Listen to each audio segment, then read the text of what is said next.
Eixo, bideo honetan gure produktuaren ezaugarriei buruz hitz egingo dugu. Gure produktuaren mekanismoan eta upelean erabiltzen dugun altzairua oso garrantzitsua da guretzat. Bereziki azpimarratu nahi dugu hau. Gure produktuaren upel eta mekanismoarentzat 430 altzairu tenplatua erabiltzen dugu. Material hau ez da Turkian ekoizten. 4.150 altzairuaren bikoitza balio duen materiala da. Hau erabiltzeko arrazoia material askotan ikusten dugun zerbait da. Jakina, hau aplikatzen diren tratamendu termikoekin ere lotuta dago. Hemen edo han pitzatu diren produktuak ikusten ditugunean, bakoitza leku desberdinetan 4.350 altzairua eta hari aplikatuko dizkion prozesuak erabaki genituen. Hau da, azken prozesuak, edo hobeto esan da, 4.350 altzairu tenplatua mekanitzatzen ari gara. Material hau 10 milimetroko agatatik mekanitzatzen dugu, ez galdaketez. Galdatatuko piezetan ere galdaketa pitzadura gertatzen dira, horrek ere ez digu adio. Beste modu batera esan da, ez dugu nahi gure produktuetako bakar bat ere arazoekin itzuldadin guregana. Materiala 10 milimetroko agatik mekanizatu ondoren, upela eta mekanismoa mekanizatzen ari garenean, beroa sortzen da gainazalean. Bero horren ondorioz, materialen nukleoaren gogortasunaren eta gainazalaren gogortasunaren artean aldea sortzen da. Aldea berdintzeko, hau da nukleoaren gogortasuna eta gainazalaren gogortasuna parekatzeko V0,5. Beste modu batera esan da, upela eta mekanismoa prozesu berezi bati jartzen dizkiogu. Hau da, tratamendu termikoari jartzen dizkiogu. Hala ere, tratamendu termiko honetan gainazaletik nukleoraino aplikatzen dugu 0 eta 25 mikro arteko sakoneran. Eta labe honetan 24 ordu sekotona. Material hau banakatzen zilikatzen da eta labean sartzen da. Materiala, hau da, ez ditugu 30 berrogeita edo 100 pieza bat besteran gainean pilatzen eta denak batera tratamendu termikoari saltzen. Zer adik? Tratamendu termiko mota honetan, kanpoaldeko materialak gogorragoak geratzen dira, eta barrukoak berriz gutxiago gogortzen dira. Beraz, adibidez hemen 47 Rockwell lor dezakezu, hemen 42 Rockwell eta nezate baterako 25 Rockwell. Honelako arazoak sortzen dira. Horregatik jartzen ditugu banan. Esan dudan bezala, labe honetan 24 orduz egoten da. 24 ordu igaro ondoren materiala labeatik ateratzen dugu. Olian sartzen dugu, 10 edo 15 segundo itxaron eta gero ateratzen dugu. Prozesu honen ondorioz, labeatik kolore margoztuarekin ateratzen den gure materiala guztiz beltz bihurtzen da. Beraz, ez dago margorik ez upelaren ez mekanismoaren gainean, ez dago estalduralik ebe. Ez dago zerakoterik ere. Atzazalarekin onela urratzen ari naiz. Nire atzazkala liktzatzera ira, garbitzen ari naiz, ez dago ezer, bateri ez. Zeratik? Materiala erremintarekin mekanizatu ondoren, gainazala bigundu egiten da, baina tratamendu termikoarekin gainazalaren gogortasuna berreskuratzen dugu, eta berriz ere gainazal gogorra lortzen dugu. Orain, begira nola funtzionatzen duen mekanismomet. Adibidez, adibide bat emango dizuet. Begira hemen marruzkadura minimoa dago. Produktu askotan, hemendik edo handik azten da. Halako aukerak ere balone. Hau guztiak, diseinua, marrazkia, eta zuzenean zen etzetik egoera honetan ekoizten bitugu. Gure materialaren edozein zatitan mekanismoa izan, upela izan edo beste edozein leku, prozesatu ondoren, hau da, muntaketara iritsi arte, ez da inolako lisatzerik edo leuntzerik egiten. Bestera batera esan da, gure amaierako fabrikan ez da kanpoan ere produktu hauek ez dira halako prozesuetara jasaten. Horrela azalduko dizuet. Normalean, pieza bat zen ezetik erdi ordutan ateratzen da, baina atera ondoren, erdi orduko pieza horrek derrigor lisatu edo leundu behar izaten du kanpoan, liksatzea eta leuntzea egin behar izan pela.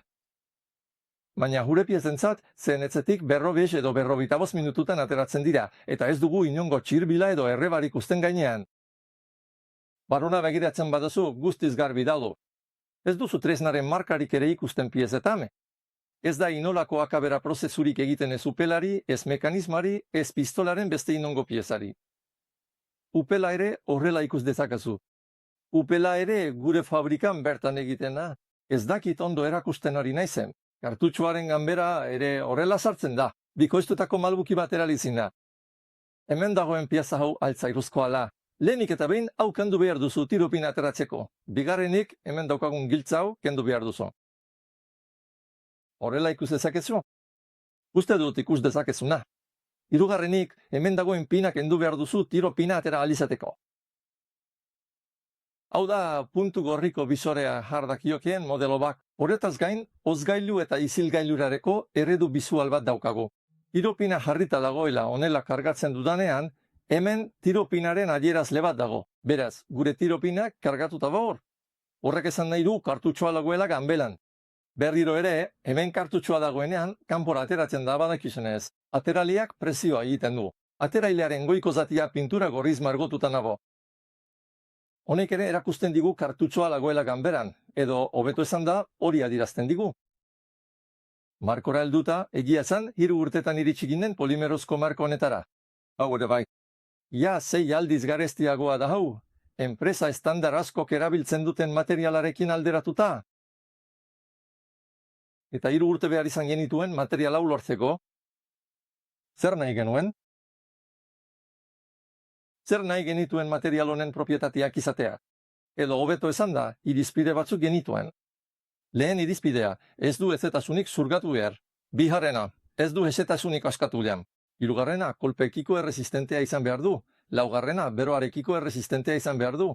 Material honetan aurkitu ahal izan genituen 4 propietate hauek, biztera batera izan da, 4 ezaugarri hauek lehengai honetan. Berriro ere, ezin dugu 4.350 altzairua Turkian aurkitu. Kanpotik ekartzen da hau ere. Lehen esan dudan bezala, material hau ere ez dago eskuragarri berehala Turkian. Ez da auzoko dendan erosi dezakegun material bat. Hau ere material berezi bat da. Berriro ere, kanpotik inportatu behar dugu, hau ere bari. Ezetasuna surgatu edo askatu ez izateari buruz aipatu dudan kontua da, altzairua barne materialek beroarekin zabaltzen dutela eta hotzarekin uzkurtzen direla badakizue. Beraz, zabaltzen eta uzkurtzen bidan. Badakizue, energialineek udan beharantz egiten dutela eta neguan ez dutzen direla. Lehengai gehienek altzairua barne berriro diot aian, baina etzetasuna zurgatu eta askatzen dute. Ez duela ezetasunik zurgatu edo askatu behar esan dugu, zergatik? Klimatara bidali dugu, hau da, klima bero batera, gure materiala zabaldu egingola. Klima hotz batera bidaltzen dugunean, gure materiala uskurtu egingo da, eta hemen lan tarteak eta tolerantziak oso txikiak direnez, edozein arma izan arren, ezin bestean trabatu edo itxatzita geratuko da. Mekanismo erabiltzen duzunean, plastikozko markoan jotzen du, edo arma askotan, atal hau, sekzio hau beherantz makurtzen ikusten dugu. Beste era batera esan da, argi eta garbi ez dugu horrelakorik nahi gure arman. Ez daki materialunek zer propietate berezi dituen, baina iraunkortasunari dagokionez, material bat horrela makurtzen bada, niretzat ez da material egokia. Material arruntentzako moldeak eta baldintzak, 180 eta 209 gradu artean daude, baina material honentzako moldeak eta baldintza 280 eta 320 gradu artean dago. Beraz, zer esan nahi du holak? Horrek esan nahi du temperatura altuekiko erresistentea den materiala dela. Beraz, temperatura altuetan, zergatik nahi du temperatura altuekiko erresistentzia edo zergatik nahi dugu. Ez dio aksola armazen bat berotzen den tiro azkarrean, goiko zatia plastikozko materialez egin dago, eta ez luke urtu behar, eta materiala ez litzateke biguna izan gehar, izan ere, badakizue, tiro bakoitzean mekanismoak atala jotzen du. Zer gertatuko da, kolpeak jasotzen duadan? Temperatura altuetan pinak ere berotuko dira. Berotzen denean, eremu hau askatzen hasiko da. Klik, klik, klik, beste modu batera esan da, zulo hau zabaltzen hasiko ha. Aurrera eta atzera mugitzen den bitartean, berotzen bada, ez duzu arazo hauetako batera ikusiko, marko honetan. Beraz, material iraunkorra eta benetan kalitate handioa. Gainera, tolkaren aurkako erresistentzia zari naizenean, horrela tolesten saiatu naiz. Ez dut batere tolestu alizan. Bideo bat gehiago da gahu. Material hau guk krak-krak deitzen dioguna da, badakizue, zapaldu eta kolpatzen dena, edo hobeto esan da, krak-krak makina bat da. Horrekin, barne marko hau gabe, bere puntu sentikorrenean ez da horietako batere. Hemen jotzen diogu, apurtzen saiatuz. Ez dugu apurtzerik lotzen. Beste era batera esan da, gu nekatzen gara, baina materialak ez.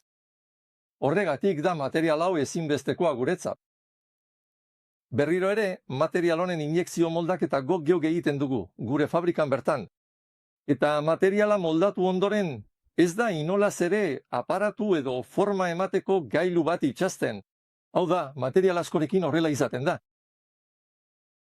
Moldatu ondoren eusten zaie, klamatu bat jartzen da hemen, atalau bera ez erortzeko. Atalau tornilo batean finkatzen da horrela, ez dadin mugitu horrela. Aparatu bat sartzen zaio aldizkariaren zirkuan, atalau ez dadin estutu edo deformatu. Bestera batera izan da, ez dezan beste forma bat hartu. Baina material hau gure injekzion moldaketa makinetatik ateratzen da. Zuzenean muntaketara bidaltzen dugun pieza bat da. Ez zaio inolako formako aparaturik jartzen. Atzeko kusina aldatu maiteke. 3 kusin ditugu, txikia, ertaina eta handia deitzen direnak. Zure eskura egokitu lezakezu. Aldizkariaren eustekoa bi aldeetara aldatu lehidaker. Alde honetatik kendu eta beste aldean jar daiteke ere bai. Ezkerreko lagunek ere erabil dezaketen aukera eta ezaugarria dauka. Arman erabiltzen dugun aldizkaria C75B da. Hau da, C75 B armarako egokia den aldizkaria da, eta Mekar izeneko italiar fabrikatzaileak egiten du. Horrez gain, HT izeneko beste enpresa bat ere badago, hau ere italiarra.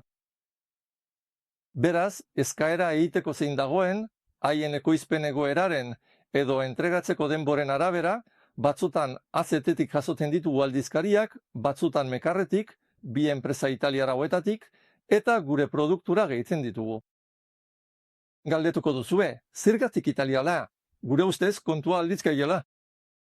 Arma bat badago, aldizkariare bai. Aldizkarik ez badago, armarie ez da bor. Hau da, aldizkaria zenbat eta hobea izan, orduan eta gehiago laguntzen dio zure armaren kalitateari. Nola zandu behar dut? Beraz, arma bikaina egin dugu, baina gure aldizkaria ez badago nahi dugun kalitatean edo ez baditu neurri egokiak edo dena delakoa, bere forma, bere itxura, kartutxoak ondo eusteko edo elikatzeko haitasuna, horiek ez badira egokiak, gure arma ez da ondo ibiliko, aldakurik nahi ez dugunez, zer egiten dugu?